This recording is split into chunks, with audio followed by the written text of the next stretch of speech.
As the tired father stared at the child, he did not realize what he was looking at. In front of the light, he picked it up and held it. Under his breath, he murmured, "It can't be."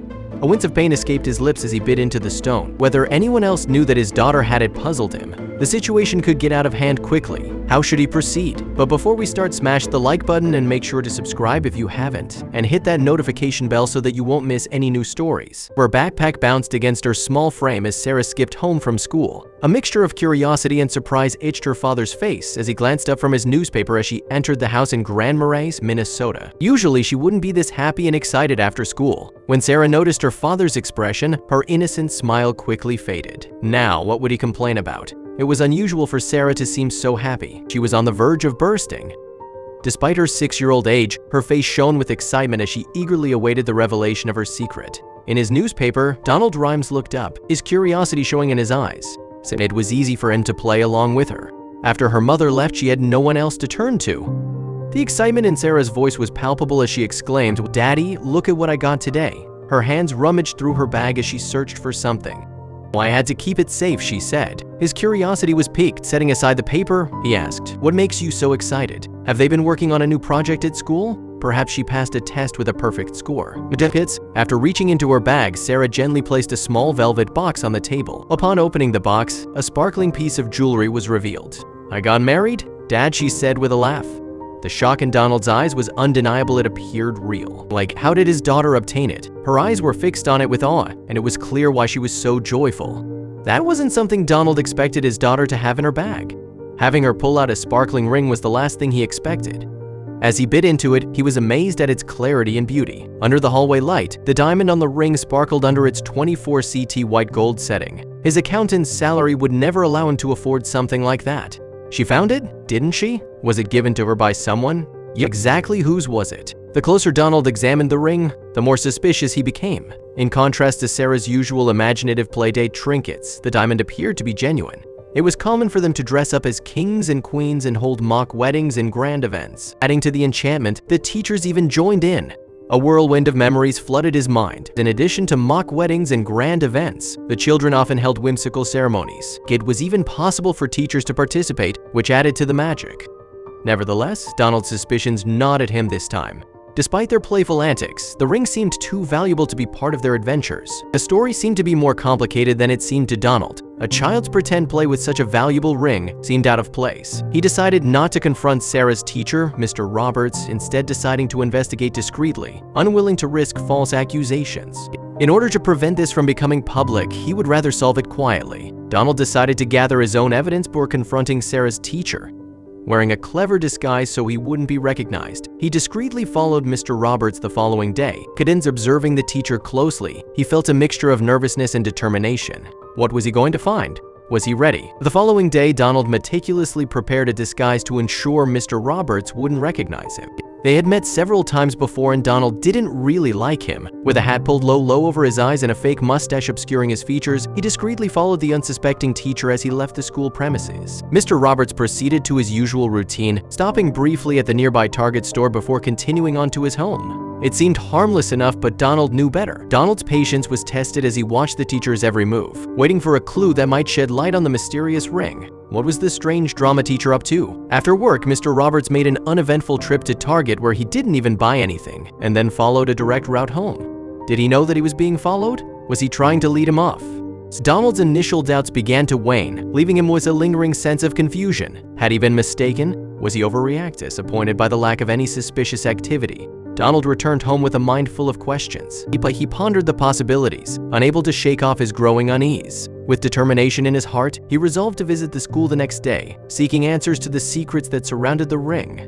Would he be able to keep his daughter out of trouble? Returning home with countless unanswered questions made Donald restless. He arrogantly made up his mind to visit Sarah's school the next day, but before they reached the doors, they saw someone approach them. The little girl's face lit up at the sight of the person. As they neared their destination, a young boy approached them, his innocent face radiating friendliness. Donald noticed that he started blushing when they got nearby. "Hi, Sarah," he greeted her warmly, his voice tinged with excitement. It was the cutest moment between the young students. Donald's eyebrows shot up in surprise. "Who's this, Sarah?" he inquired, studying the boy intently. He was on dad alert even though it was just another 6-year-old student. Sarah smiled and replied, "I told you we got married, Dad. He's my class husband, Daddy." The boy was smiling from ear to ear. The father stared at his daughter's face in disbelief. The words hung in the air, punctuating the tension that now swirled around them. Donald's shock deepened, his mind racing to process the implications of his daughter's statement. Without hesitation, he sought out the little boy and pulled him aside. The boy, Dillian, was taken aback, for he couldn't believe what was happening in front of his friend. The little girl ran behind her father. "Where did you get that ring?" Donald demanded, his voice a low growl of urgency. Dillian was shaking with fear. He wanted to speak, but he didn't know what to say. Donald tried to cool his temper down. "Listen, young man, this is quite a serious matter. You have to speak the truth, okay?" Donald looked into his eyes. "I think you know what I'm talking about." The boy's eyes widened, caught off guard by the intensity of the man's tone. "My mother gave it to me," he stammered, his voice barely a whisper. Donald knew he was right. It was just an innocent act of child's play. Now all he needed to do was confirm with their teacher. Unable to contain his concern any longer, Donald sought out Mr. Roberts and shared the discovery. The teacher's face mirrored Donald's initial shock, realizing the gravity of the situation. How would they handle Dillian? Together, they decided to contact the boy's mother, Dillian, to ascertain the truth behind the diamond ring. The student Dillian was shaking in fear. Emily kept telling them that they were in love. "You understand that we have to call your mother and Dillian?" While the boy nodded, realizing what he had done. Mr. Roberts sighed as he dialed her number. He loathed speaking to parents about their children's misdemeanors.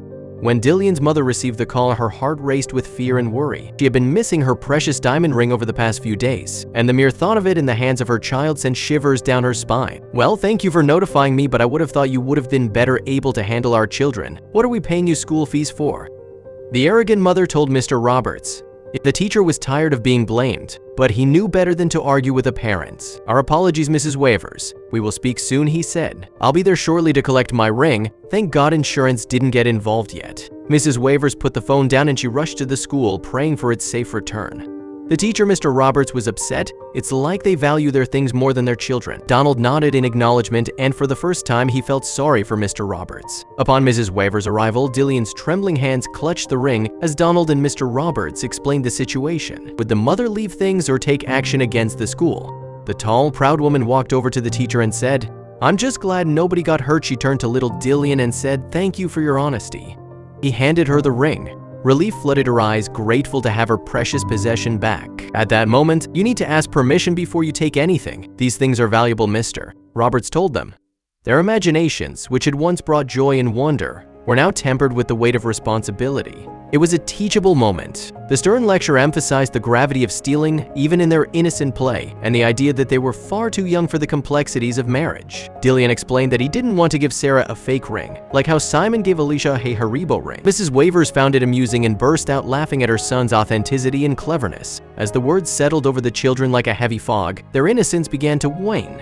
Although their teacher and parents tried to soften the blow, it was an important lesson about their social behavior. The world of make-believe lost a fragment of its enchantment, replaced by a somber understanding of the consequences of their actions. The incident brought heightened awareness to all the parents in the school. Donald had created an unnecessary stir at the school when he didn't want to. All eyes were on him now.